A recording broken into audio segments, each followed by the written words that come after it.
In that we have completed the cell wall structure. We have seen how a gram-positive bacteria, how a gram-negative bacteria can be differentiated by using Gram stain. I have told you. So cell wall is very important in the responsibility of pathogenicity and the development of immunogenicity, and it gives a protection to this bacterial cell. It protects the bacteria from the external environment, and it also protects the spores. And this cell wall is mainly responsible for the identification of type of bacteria, whether it is gram-positive or gram-negative type of bacteria. And this is an important component because it is responsible for the pathogenicity.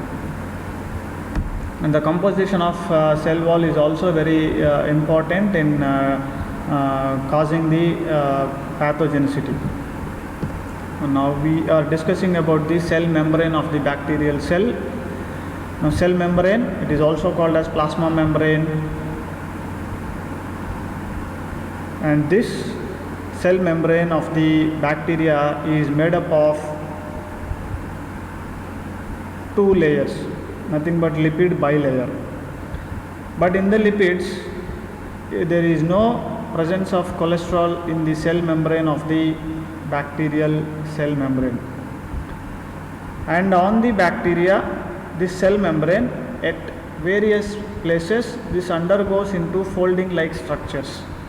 The foldings of this cell membrane in the bacterial cell is called as mesosomes. So these mesosomes are specialized structures. They are formed by retractable, folded and curled cytoplasmic membrane.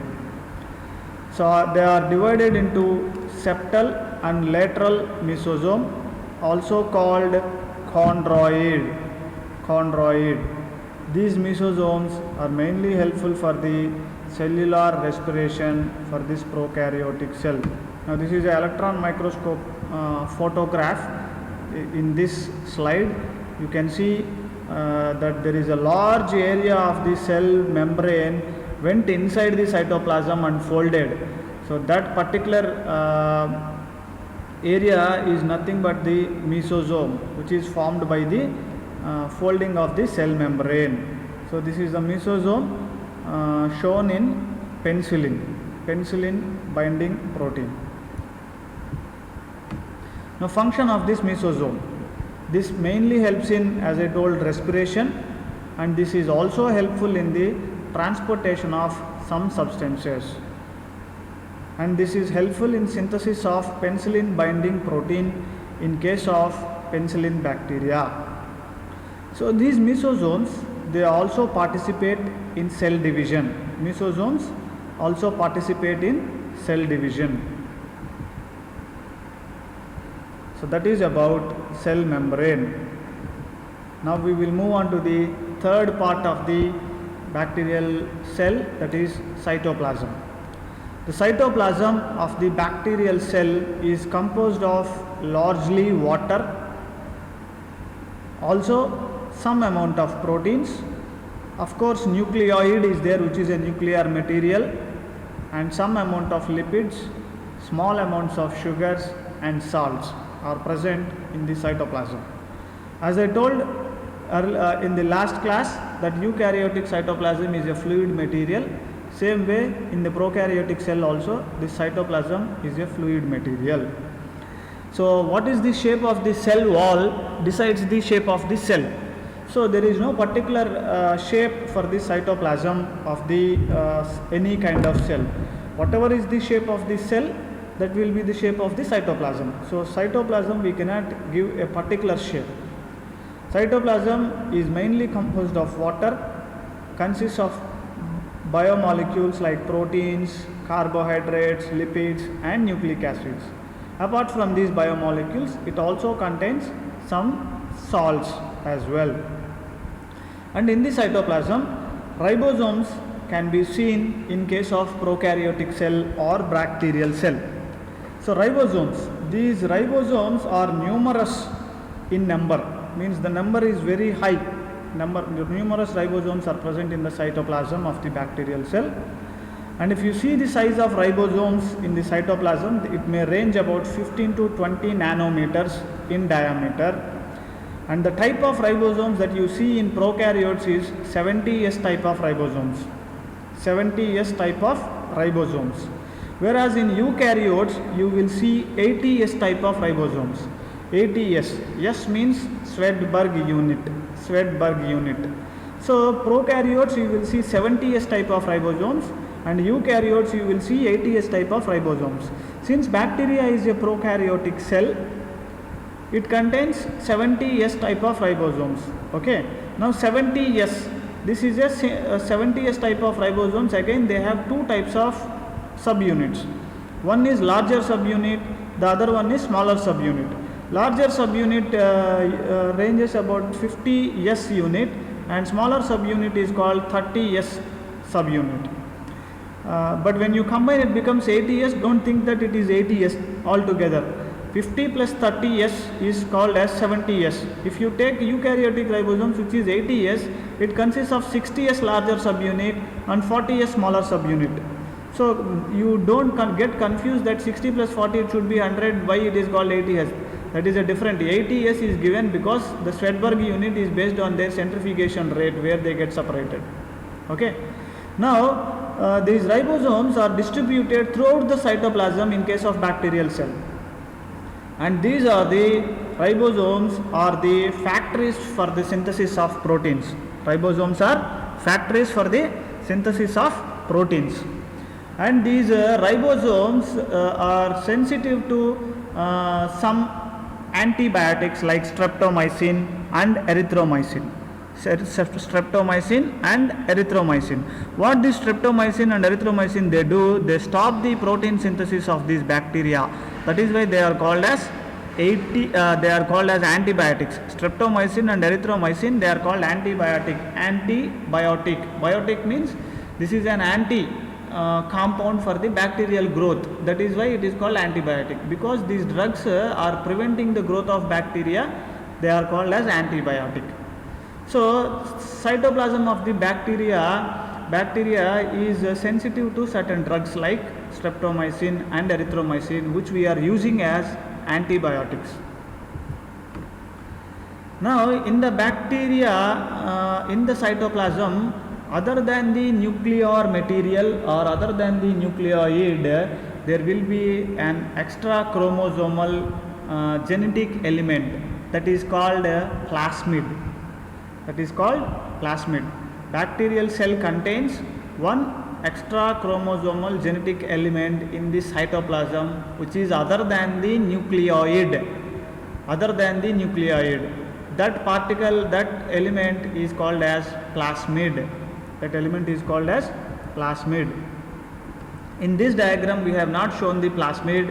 Plasmid is an extra chromosomal genetic element, means this is a extra chromosomal element other than the nuclear material or nucleoid that is present in the bacteria. So these plasmids are small, circular, double-stranded DNA molecules. These plasmids are small, circular, double-stranded DNA molecules. They are capable of self-replication. And contains genes that confer some important properties such as antibiotic. Suppose we are giving one antibiotic, let's say streptomycin, to kill the bacteria. But some of the bacteria, they attain resistance and they will not die because of streptomycin. And they attain the resistance against the drug. This resistance to the drug is achieved by the bacteria because of the presence of these plasmids. Understood? So plasmids are extra chromosomal genetic elements. They are small, circular and double-stranded DNA. They are responsible for the development of resistance against the antibiotics which we are using. So plasmid will provide resistance to the bacteria against the drug which we use as antibiotic. Now this plasmid is also responsible for the virulence factor. Virulence. Virulence means the ability to cause the disease. Suppose some bacteria may not be able to cause the disease in the organisms. Some bacteria are very powerful, so they cause pathogenicity, they cause the disease to the human beings or any other living organism. So the ability to cause the disease or the development of pathogenicity by this bacteria is referred as virulence factor. So virulence means the ability of the bacteria to cause the disease in any living organism, that is called virulence. So these plasmids are responsible for the virulence of the bacteria. Now these plasmids are not essential for cellular survival. Actually these plasmids are not essential for the bacterial survival. Even if you remove the plasmid from the bacteria can survive. So that is why this plasmid is called as extra chromosomal genetic element, which is a double stranded DNA capable of undergoing self replication and which is responsible for the development of resistance to the antibiotics to the bacteria, and this plasmid is responsible for the virulence factor as well. But this is not essential for the bacterial cell for its survival. Even if you remove the plasmids from the bacteria can survive.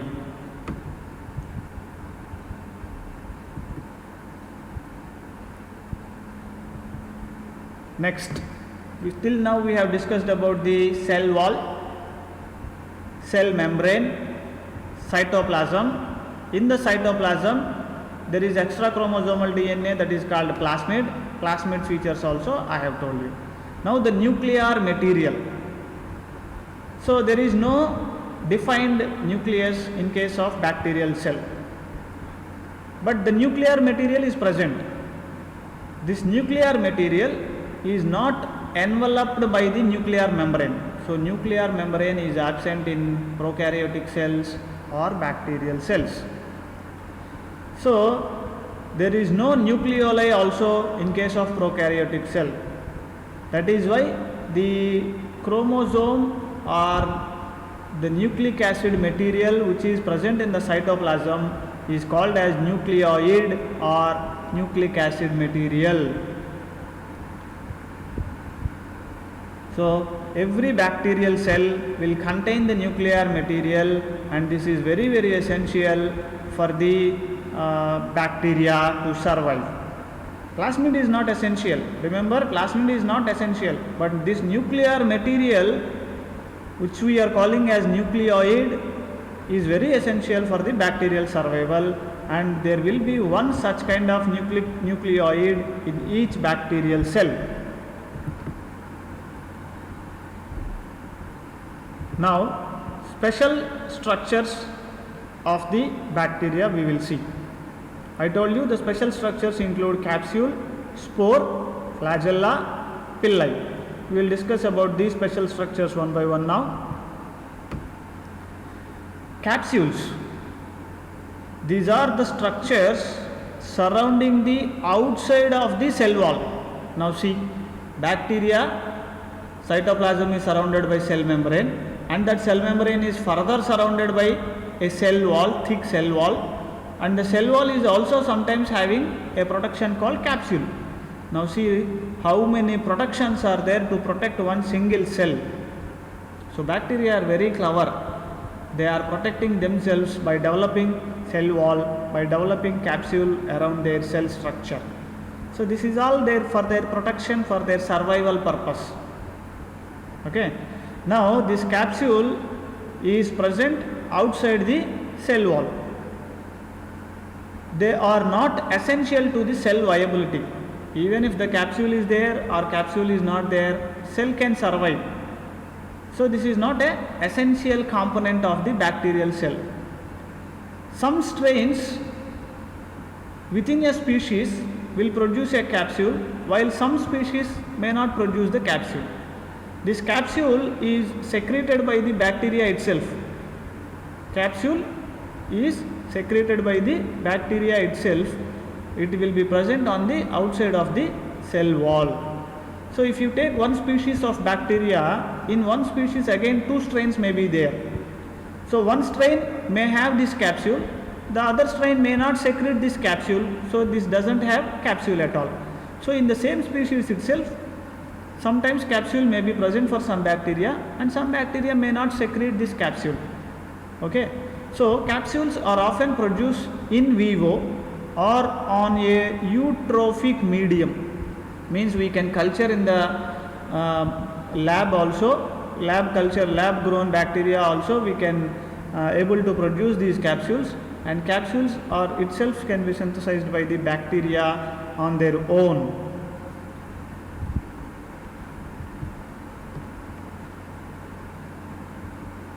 The function and significance of capsule is antigenicity. Antigenicity means if any foreign body enters into our body, that foreign body is called as antigen, and our body will start fighting against this foreign particle and produces antibodies. So the particles which are produced in response to the entry of the foreign body in our body is called antibodies. Antigen means foreign particle. So our body should be able to recognize that foreign particle. That is called antigenicity. So if the bacteria is entering in our body must identify that there is some bacteria entering inside the body. If it identifies, it will start producing antibodies and it will try to kill that bacteria. So how the body identifies this bacteria is entered in our body? By the presence of capsule or maybe by the presence of cell wall, like this. So this capsule is responsible for the antigenicity. The composition of this capsule, if you see, mostly it is made up of a polysaccharides like peptidoglycan or glycosaminoglycan. They will be the composition of this this capsule. And this capsule is also responsible for pathogenicity. I told you pathogenicity means is nothing but virulence. Ability to cause the pathogenicity is nothing but virulence, means the disease causing ability. Pathogenicity means the disease causing ability.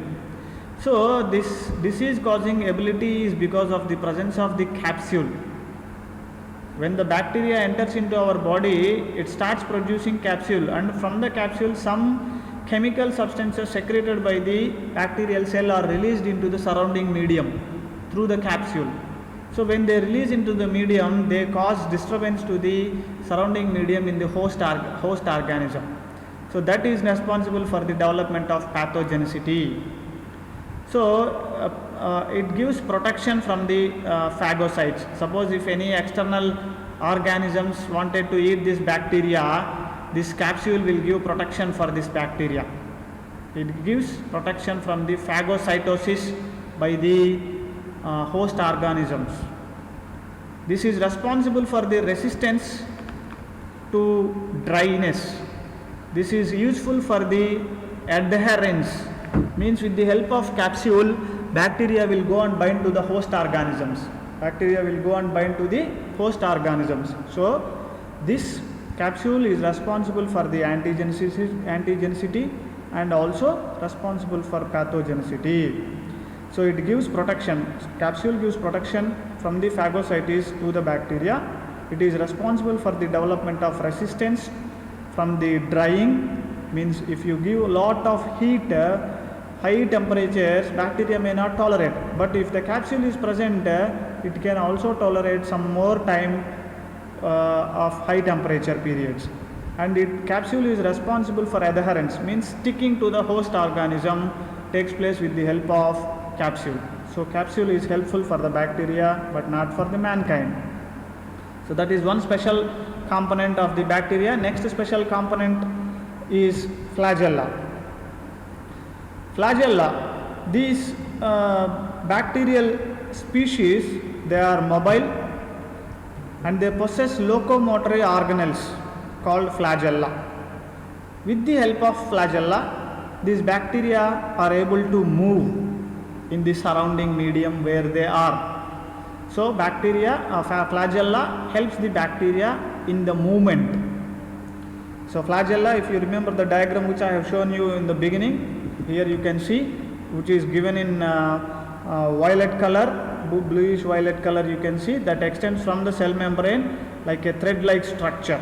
Like a thread-like structure, it extends from the cell membrane, crosses beyond cell wall, capsule, everything. Then it is a long filamentous thread-like structure which helps the bacteria in the movement. So flagellum, if you see the diameter of the flagellum of this bacterium is about 20 nanometers. The diameter of the flagellum is about 20 nanometers and is a long filamentous thread-like structure. If you see the length of the flagellum, it is 10 times the diameter of the cell. So flagellum is very long compared to the cell size. Okay. So due to their small diameter, flagella cannot be seen in the light microscope.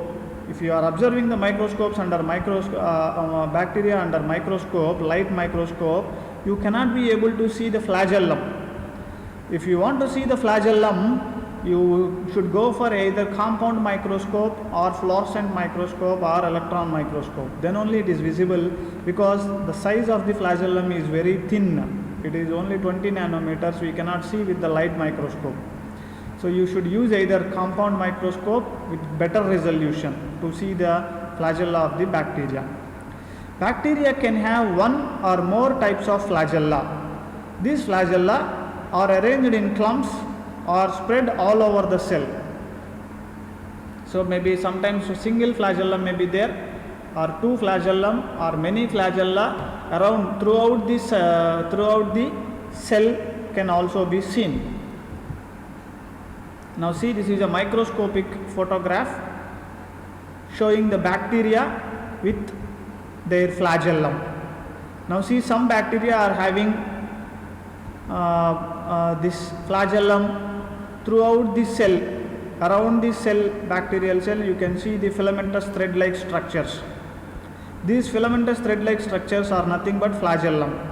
So these flagellum are not visible if you use a light microscope to see the bacteria. You should go for a better magnifying compound microscope so that you will be able to see the flagellum. So all the thread-like structures, some dark color stains are there, dark color spots. The dark color spot is bacteria. Around the dark color spot you can see some thread-like filamentous structures. They are all flagellum or flagella. So based on the presence of flagellum in the bacteria, bacteria are further classified. This classification is based on the number of flagella and the distribution of flagella. So based on the number and distribution of flagella, bacteria can be classified into 4 types. First one is monotrichate. Monotrichate means it contains only one flagellum. That is called monotrichate. If bacteria is having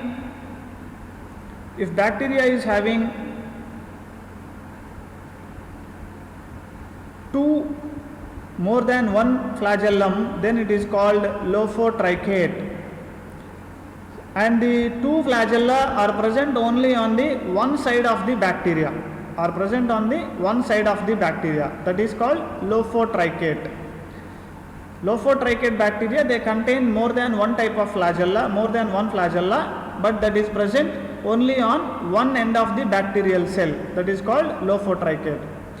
The third type of bacteria is amphitrichate. In this type of bacteria, see the diagram carefully. The flagella are present at the both sides of this bacteria. That side and this side. That side and this side. Both sides the flagella is present. That is why it is called amphitrichate.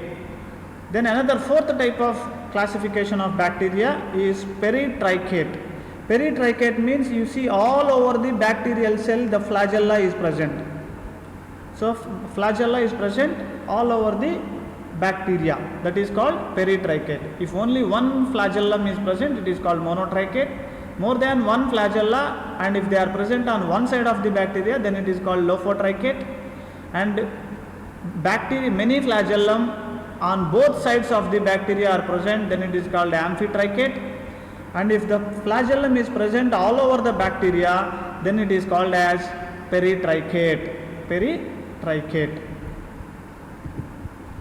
Now, function of flagella is, it is helpful in the motility of bacteria, means movement of bacteria is possible with the help of this flagella.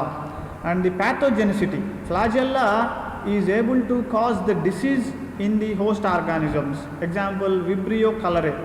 Vibrio cholerae is a cholera bacteria which causes cholera in human beings. This cholera bacteria is having flagellum, and this flagellum is responsible for the pathogenicity in cholera disease patients. Now, this flagellum is also responsible for the development of antigenicity.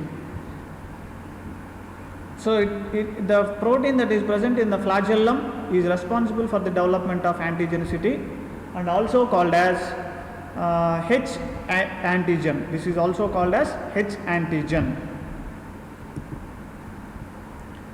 Now, we have discussed about the capsule, we have discussed about the flagella. Now, we will discuss about another special component of the bacteria, that is pili. If it is single, it is called pillus. If many are there, then it is called pili. So, these pili are hair-like projections of the bacterial cell. They are known to be receptors for certain bacterial viruses. These pili are known to be receptors for certain bacterial viruses. There are some viruses which depend on bacteria. They are called bacteriophages. So, this pili acts like a receptors for identifying such kind of bacteriophages. The chemical nature of pili is pillin. So, classification of bacteria is done based on the pili as well. So, ordinary pili or fimbriae, they are very fine, rigid, numerous, and related to bacterial adhesion. So, pili which are helpful for the adhesion or ordinary pili are also called as fimbriae. See, in this diagram you can see the pili are present all over the bacterial cell, and pili they are also useful for the identification of the sex of the bacteria. So, they are called sex pili. These sex pili, they are longer and coarser, means they are longer and they are thick in size. Only 1 to 4 pili will be present. If it is a sex pili, only 1 to 4 pili will be present, and they are related to the bacterial conjugation. They are related to the bacterial conjugation. So, pili helps in the bacterial conjugation. So, it helps in the identification of the sex of the bacteria. So, pili, sex pili means only 1 to 4 pili will be there, whereas ordinary pili, they may be present all over the body of the bacterial cell. So, ordinary pili or fimbriae, they are helpful for the adhesion, means they are helpful for the sticking of the bacteria to the host organism or any support. Sex pili are useful for the conjugation of the bacteria. This we will discuss later on about the conjugation. I think you might have studied about the conjugation in your lower classes. So, this conjugation of bacteria is possible with the presence of sex pili. If sex pili is present, then it can be a male, and if it is absent, it can be a female bacteria. Then another special component of the bacteria is spore. With this spore discussion, we will stop the today's class. Spore means it is a thick walled structure formed by the bacteria.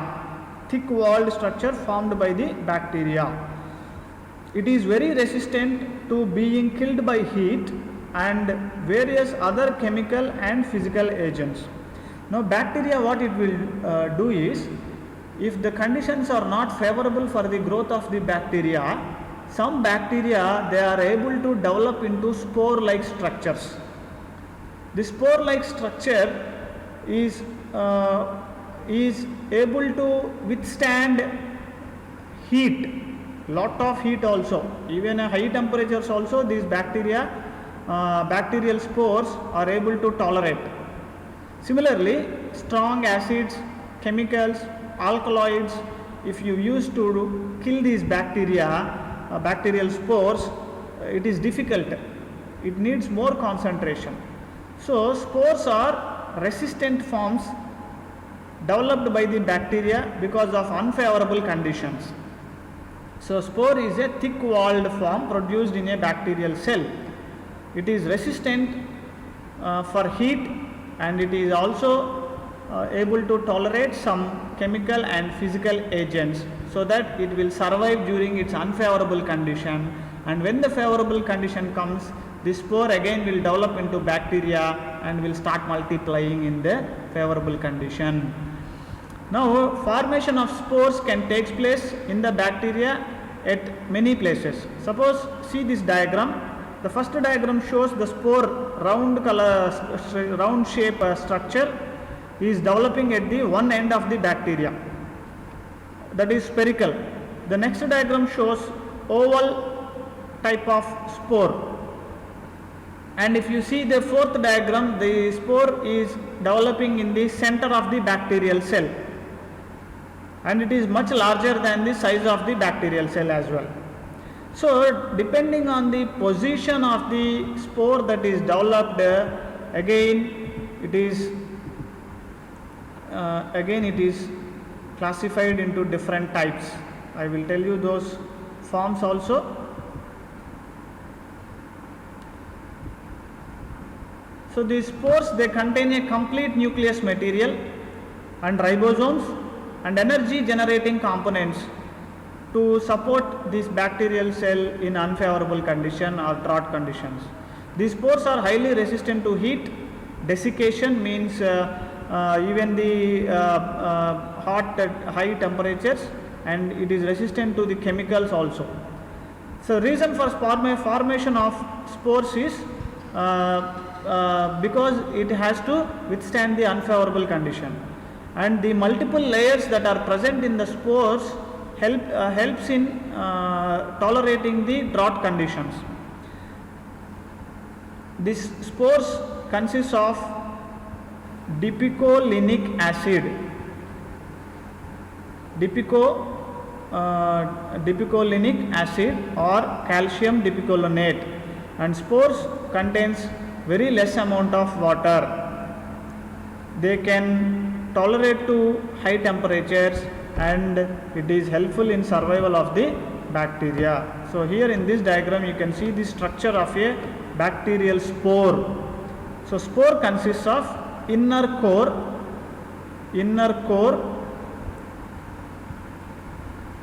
and next to the core there is a membrane covering the core of the spore, and there will be a spore wall which is shown in pink color in this diagram, and next to the spore wall there is a membrane called exomembrane, and next to the exomembrane there is a thick layer made of proteoglycans, that is called exosporium, which gives protection to the core of the spore. The significance, if you see the clinical significance of the spore, identification of bacteria. So by studying the spore properties, we can understand what type of a bacterial spore it is. The size of the spore, appearance and site of the spore can be used for the identification of bacteria. And it is a standard for sterilization also. Now because of corona, everybody is telling to use the sanitizer, that is alcohol based sanitizers they are saying. Why alcohol based sanitizer we have to use? Because this alcohol, isopropyl alcohol or 80% ethyl alcohol, can kill the spores of the bacteria also. So that is why if you give shake hand or if you get exposure to the bacteria unknowingly, by washing your hands with alcohol based sanitizer, these bacteria or spores of these bacteria and virus particles can be killed. So that is why it is told to use sanitizer. And the spores are the important source of infection. For example, like anthrax disease, tetanus,